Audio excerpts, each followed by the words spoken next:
प्यारे बच्चों, good morning. कैसे हैं?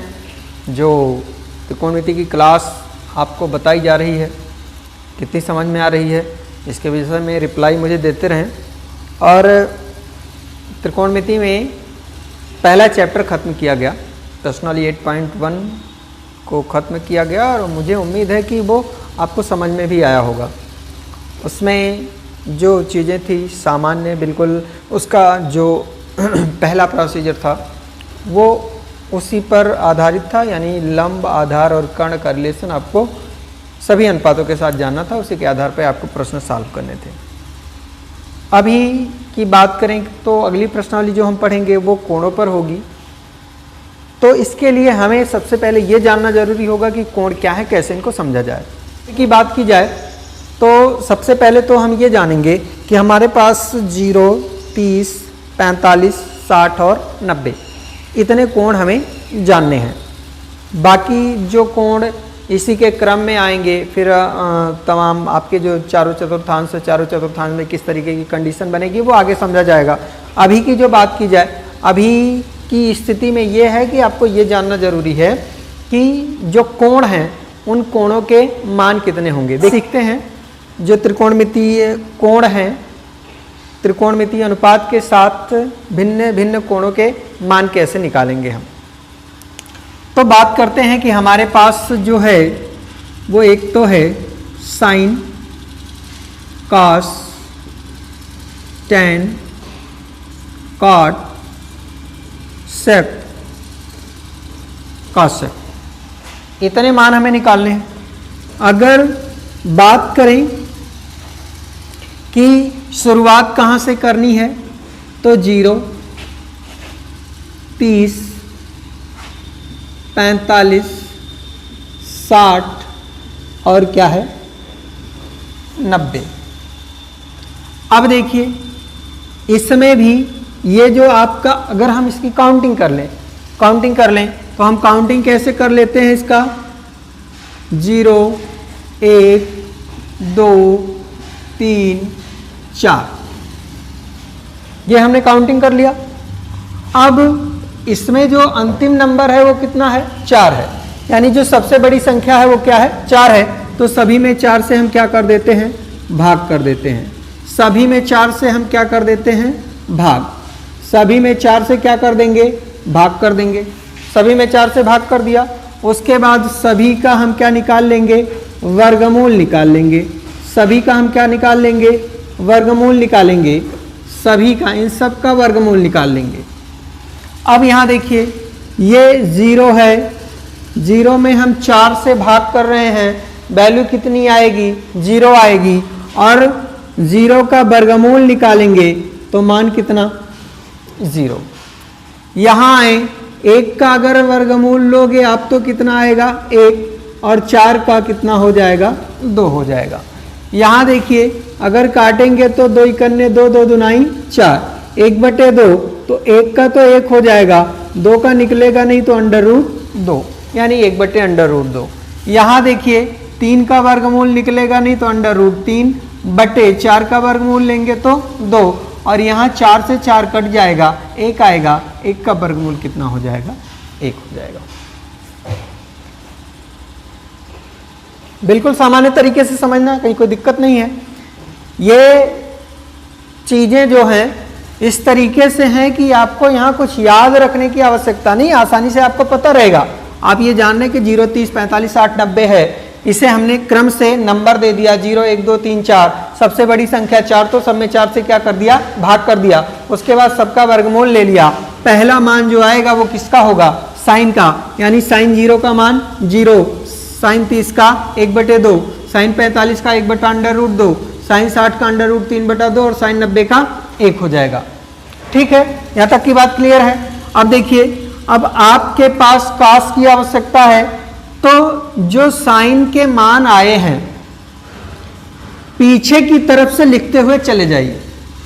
यानी जो 90 वाला है उसे 0 में रखिए, जो 60 वाला है उसे 30 में रखिए, जो 45 वाला है वो 45 में आ ही जाएगा, जो 30 वाला है 60 में चला जाएगा, जो 0 वाला है कहाँ चला जाएगा 90 में चला जाएगा। इसका मतलब है कि यहाँ cos 0 का मान जो हो जाएगा कितना हो जाएगा 1 हो जाएगा। समझ में आ रही होगी बात। अब cos 30 का यहाँ कितना है, √3 बटे 2, 45 का वही होगा 1 बटे √2। अब 60 में क्या आ जाएगा, 1 बटे 2, और 90 में क्या आ जाएगा, 0 आ जाएगा। ध्यान देंगे, ये तो हो गया साइन का और कास का। इसके बाद बात किसकी आएगी, tan की आएगी। अब आप जानते हैं कि tan थीटा बराबर होता है sin थीटा बटे cos थीटा। जानते हैं तो ठीक है, नहीं बताया रहा होगा मैंने तो मैं बता दे रहा हूं। tan theta is equal to sine theta बटे cos थीटा होता है। इसका मतलब है कि tan की वैल्यू निकालने के लिए यदि हम sin थीटा बटे cos थीटा अप्लाई करें तो हमें tan थीटा की वैल्यू मिल जाएगी, और हमारे पास sin थीटा भी है, cos थीटा भी है। थीटा का मतलब कोण, अगर हम 0 की बात कर रहे हैं तो sin 0 बटे cos 0, अगर हम 30 की बात कर रहे हैं तो sin 30 बटे cos 30, अगर 45 की बात कर रहे हैं तो sin 45 बटे cos 45, 60 की बात कर रहे हैं तो sin 60 बटे cos 60, और 90 की बात कर रहे हैं तो sin 90 बटे cos 90 हो जाएगा। तो यहाँ पर tan की बात कर रहे हैं। अब अगर tan 0 की बात हो तो sin 0 बटे cos 0, और sin 0 का मान आपको पता है कितना, 0, और cos 0 का मान आपको पता है कितना, 1। 0 में 1 से भाग करेंगे, यदि ध्यान दीजिएगा 0 में 1 का भाग करेंगे तो वैल्यू कितनी आ जाएगी, 0 आ जाएगी। इसका मतलब है कि tan 0 का मान क्या हो जाएगा, 0 हो जाएगा। आगे चलिए, अगर हम tan 30 का मान निकालें तो sin 30 बटे cos 30 होगा। sin 30 का मतलब है, sin 30 का मान कितना, 1 बटे 2, और बटा ये कितना है, √3 बटा 2। यहाँ 2 से 2 कैंसिल आउट हो जाएगा तो बचेगा कितना, 1 बटे √3। यानी इसमें इससे भाग देते हुए चले जाना, यही बटे कर देना है बस, और कुछ करना नहीं है। यही बटे कर देना है, ये बटे कर देना है, ये बटे कर देना है, ये बटे कर देना है। जो मान आएगा वो tan का हो जाएगा। अब यहाँ देखिए, अगर इसकी बात करें तो sin 45 1 बटे √2 बटे cos 45 1 बटे √2, √2 से √2 कटेगा तो यहाँ क्या हो जाएगा, ये 1, यानी tan 45 का मान 1 हो जाएगा। यहाँ देखिए, ये है आपका √3 बटे 2, और जो आपका cos 60 है वो कितना है, 1 बटे 2। ये 2 से 2 कैंसिल आउट हो जाएगा, बचेगा क्या, √3। आगे देखिए, ये आपका sin 90 का मान 1 और cos 90 का मान 0। 1 बटा 0 का मतलब क्या, इसकी इनफाइनाइट वैल्यू, अपरिभाषित है ये। क्लियर है। अब बाकी की यदि बात की जाए तो ये सब क्या हैं, इनके उल्टे हैं क्रम से। अगर ये मान निकल आए तो फिर ये तो निकालने में आसानी है, कोई दिक्कत ही नहीं है। अगर हम काट की बात करें, काट 0 की, तो 1 बटे tan होता है, 1 बटे tan 0 होता है।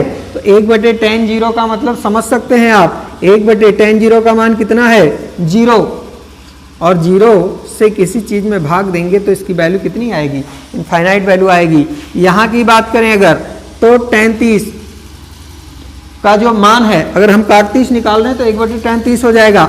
यानी 1 बटे tan 30 का मान, tan 30 का मान आपको कितना है, 1 बटे √3। 1 बटे √3 बटे का बटा उलट के गुणा हो जाएगा, √3 कहाँ चला जाएगा, ऊपर, तो √3 बटा 1 यानी √3 आ जाएगा। यहाँ की बात करें तो 1 बटा tan का मान कितना है, 1 है, तो 1 बटा 1 का मतलब क्या, 1। यहाँ की बात करें 1 बटा कितना है, √3, भाई √3 ही तो है tan का मान, tan 60 का। और यहाँ की यदि बात करें तो ये हो जाएगा आपके पास कितना, यहाँ अगर हम tan 90 की बात करें तो इनफाइनाइट वैल्यू है, और अगर हम काट की बात करें तो 1 बटा tan होता है, यानी 1 बटे tan 90 का मान कितना है, इनफाइनाइट है। 1 बटा इनफाइनाइट होगा कितना, अगर आप थोड़ा सा ध्यान दें तो 1 बटा इनफाइनाइट का मतलब हुआ क्या था, यहाँ देखिए क्या है, 1 बटे 0 है, बटे का बटा तो उलट के गुणा, नीचे वाला कहाँ चला जाएगा, ऊपर, तो 0 गुणे 1 बटे 1 हो जाएगा, यानी मान कितना आ जाएगा, 0 आ जाएगा। अब आप ध्यान से देखें यदि, तो यहाँ tan 90 का मान कितना था, इनफाइनाइट, यहाँ काट 0 का मान कितना है, इनफाइनाइट है। यहाँ tan 30 का मान 1 बटे √3 है, और यहाँ पर अगर हम देखें तो काट 60 का मान 1 बटे √3 है, यानी वही उल्टा क्रम चल रहा है, उल्टा क्रम। देखिए उसका जो अंतिम वाला है, इसका पहला है, उसका जो अंत से दूसरा है वो इसका शुरुआत से दूसरा है, उसका जो अंत से तीसरा है वो इसका शुरुआत से तीसरा है। तो कंडीशन आपको सेम नजर आ रही है, कहीं कोई दिक्कत नहीं है। ये तो बात हो गई किसकी। अब अगर सेक की बात करें तो सेक होता है 1/cos थीटा, 1/cos थीटा यानी 1/cos 0, और cos 0 का मान आपको पता है कितना है 1, तो 1/1 का मतलब क्या हो जाएगा, हो जाएगा। आगे देखिए, अगर हम सेक की बात करें तो 1/cos, तो 1/cos 30, cos 30 का मान आप देखिए कितना है √3/2, तो 1/√3/2, 2 ऊपर चला जाएगा तो क्या हो जाएगा 2/√3। समझ रहे हैं, बस उसी को उलट देना, कुछ करना नहीं है। अब अगर हम इसकी बात करें तो 45, ये अंडर क्या हो जाएगा 2 हो जाएगा, इसकी बात करें तो ये क्या हो जाएगा 2 हो जाएगा, और अगर इसकी बात करें तो 0/1 हो जाएगा। इस तरीके की कंडीशन बनेगी भाई, सॉरी ये ऐसा नहीं, अगर हम इसकी बात करें तो ये 0 है, 0 का मतलब क्या 0/1, यही तो। अब ये उल्टेंगे तो क्या हो जाएगा 1/0 हो जाएगा, 1/0 का मतलब क्या इनफाइनाइट। ठीक है, अब यहाँ देखिए कॉसेक का साइन को उलट दीजिए, कॉसेक मिल जाएगा। अब यहाँ साइन 0 का मान 0 है यानी कि 0/1 है, तो ये क्या हो जाएगा 1/0 हो जाएगा। 1/0 का मतलब क्या इनफाइनाइट। यहाँ उलटेंगे तो क्या हो जाएगा 2 हो जाएगा, यहाँ उलट देंगे तो क्या हो जाएगा √2 हो जाएगा, यहाँ पे उलटेंगे तो क्या हो जाएगा 2/√3 हो जाएगा, और यहाँ पर उलट देंगे तो क्या कोई समस्या है। आपको ये 3 मान पता है तो बाकी के 3 आप आसानी से निकाल सकते हैं, ये आपको पता है। ठीक है, तो ये था कि त्रिकोणमितीय अनुपात के साथ भिन्न भिन्न कोणों का मान कैसे ज्ञात किया जाए। तो मुझे लगता है कि ये चीज़ें आपको समझ में आई होंगी कि किस तरीके से आप इनके मान निकाल सकते हैं। साइन 0 कितना होगा, साइन 30 कितना होगा, साइन 45 कितना होगा, साइन 60 कितना होगा, साइन 90 कितना होगा, इनके मान। उसके बाद कास के साथ क्या होगा कि जो हम आगे से जा रहे थे वही पीछे से लौट के आएंगे कास के लिए, tan sin/cos हो जाएगा। उसके बाद काट tan का उल्टा, सेक cos का उल्टा, कोसेक साइन का उल्टा। तो इस तरीके से मान निकाल सकते हैं आसानी से। तो ये आज हम कोणों की चर्चा कर रहे थे कि किस अनुपात के साथ किस कोण का मान कितना होता है। अब इस पर जो प्रश्नावली के क्वेश्चन होंगे इसी पर होंगे, तो वो हम प्रश्नावली में देखेंगे, लेकिन इसके लिए अगली क्लास में। तब तक आप सभी को बहुत बहुत प्यार।